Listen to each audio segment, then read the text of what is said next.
Continuamos, queridos amigos de BTV. Nuestro invitado esta noche es el doctor Rafael Arraiz Luca, autor del libro Simón Bolívar, Triunfo y Ocaso. Lo pueden conseguir en Amazon. Y quienes nos estén viendo desde Caracas, pues en todas las librerías, en toda Venezuela, ¿verdad? Sí, en toda Venezuela, en todas las Excelente, librerías está. excelente. Quería preguntarte por dos relaciones en particular de Bolívar. Una es la relación de Bolívar con Páez y la otra es la relación de Bolívar con Miranda. Sí. Empecemos por Miranda.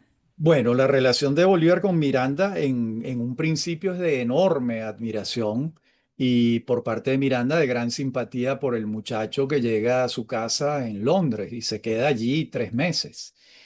Pero, claro, después, cuando comienza la guerra con el desembarco de Monteverde en marzo de 1812 y cuando se pierde la República en julio de ese mismo año, hay una ruptura entre Bolívar y Miranda, difícil porque quien pierde la plaza de Puerto Cabello es el coronel Bolívar y, bueno, se pierde la República en manos de Miranda, pero por la pérdida de la plaza de Puerto Cabello en manos de Bolívar. Esto está bastante documentado en la biografía.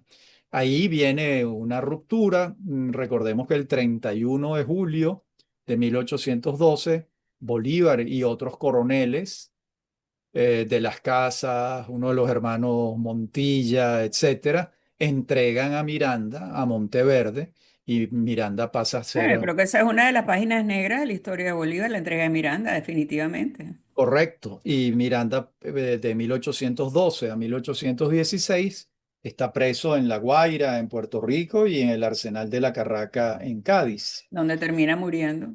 Así es. Mm. Y la relación con Páez es buenísima. En mi biografía de Páez y en la biografía de Bolívar, las cartas van y vienen, se tenían un enorme aprecio, pero enorme. Bueno, en buena medida Bolívar le debía el éxito de la batalla de Carabobo al general Páez, no solo porque Páez comanda una división, sino porque es el dueño de la despensa, que es fundamental para hacer una guerra. Quien Ujú. ponía las reses, quien las recogía y quien las ponía era el general Capaz, ¿eh? Páez. Ujú. Y sin esas reses el ejército no se podía mover, porque esos ejércitos funcionaban así. El Estado Mayor Conjunto en la vanguardia, la caballería, después la infantería, después las mujeres, que eran bastantes, porque eran enfermeras, cocineras, allí iban los médicos también, y después venían las reses que Bolívar para la batalla de Carabobo le pide a Páez 10.000 cabezas de ganado y Wow. el general Páez le dice, miren, no puedo, yo no consigo tantas, pero voy a conseguir 5.000 y más o menos esa es la cifra de reses que él consigue. Es una barbaridad. Es una barbaridad, pero fíjate cómo alimentas tú todas las noches a 5.000 No, y soldados. además que les tenías que dar proteína. Claro. Era que le podías dar unos ojotos. No, y fíjate que además el ganado te daba para darle carne y para darle queso también y para darles leche, porque la vaca es un prodigio que te da de todo, ¿no? Exacto. Entonces, Páez era el dueño de la despensa, además era el comandante del ejército de Apure, prácticamente hecho por él. No, y Tenía además quien muy lleva al buenas pueblo relaciones. llano al bando patriota es Páez. Correcto, correcto. Entonces, la relación es muy, muy buena. Incluso es buena cuando los hechos de la Cosiata en 1826. Bolívar siempre fue comprensivo con Páez en relación con lo que estaba. Pero es que a eh, ti no te parece que Páez tenía razón. O sea, imagínate un bueno, país del tamaño de Venezuela, Colombia, Bolivia y Perú hoy, en donde la capital está en Bogotá, que llegar a Bogotá hoy en día en carro es difícil. Ahora imagínate en burro, en mula o a pie en aquella época. O sea, era una bueno, locura, a lo mejor era un sueño, ¿no? Pero o sea, yo creo que quien tenía los pies en la tierra ahí era Páez. claro, porque el esquema que escogió Bolívar fue un esquema centralista. Si él hubiera escogido el esquema de Juan Germán Rocio, que era la República Federal, Exactamente. cada uno de esos departamentos hubiese tenido autonomía y no, y hubiesen, a lo mejor seríamos todavía una república integrada. Pero Ujú. con esquema centralista, aquello no había manera de que funcionara, ¿no? Ahora una cosa, el discurso, o sea, el Bolívar del discurso de Angostura en 1819 es un Bolívar totalmente distinto al del discurso de la Constitución de Bolivia. Es como si fueran dos personas diferentes. Sí, yo te diría que son cuatro los grandes textos de él. El Manifiesto de Cartagena en Ujú. 1812, La la Carta de Carta de Jamaica. Jamaica, que es Ujú. extraordinaria. Ahí es donde tú ves a Bolívar, que es la genialidad de Bolívar. Y que Es era de un gran 1800, escritor también.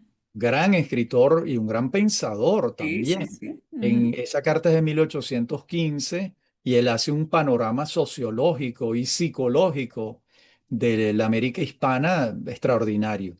El discurso de Angostura en 1819 y la presentación de la Constitución de Bolivia en 1826. Sin embargo, hay un hilo conductor en los cuatro textos, que es el centralismo. Bolívar es un enemigo expreso, manifiesto, clarísimo del federalismo. Entonces, eso hay que considerarlo porque eso tuvo consecuencias, todavía tiene consecuencias Eso es lo que te iba a en, decir, que En todavía. Venezuela, ¿no? Sí, Sí, sí. Porque todavía. todo va para así como si fuera el rey. Pues bueno, cuando él propone una dictadura vitalicia hereditaria, ya tú dices, bueno, aquí se acabó lo que se daba, ¿no?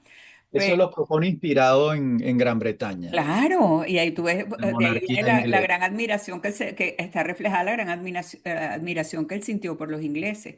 Sí, Pero bueno, entonces, amigos, está en Amazon. Simón Bolívar, Triunfo y Ocaso, la historia de nuestro libertador contada por un gran escritor, muchas digo gracias. el número de la Academia de la Lengua Venezolana y además un gran historiador que espero que muy pronto acompañarte a hacer a tu incorporación como individuo de número de la Academia de la Historia, que además la historia es fascinante, me encanta la historia y la Claro, por historia de supuesto. Venezuela tenemos que conocerla para poder saber, si no sabemos de dónde venimos, no sabemos para dónde vamos. Muchas gracias, Kake, por habernos Oh, acompañado esta encantado, noche. Carolina. De Mucho verdad gusto. de verdad estoy encantada por esta entrevista. Mucho éxito con el libro que ya viene su segunda edición.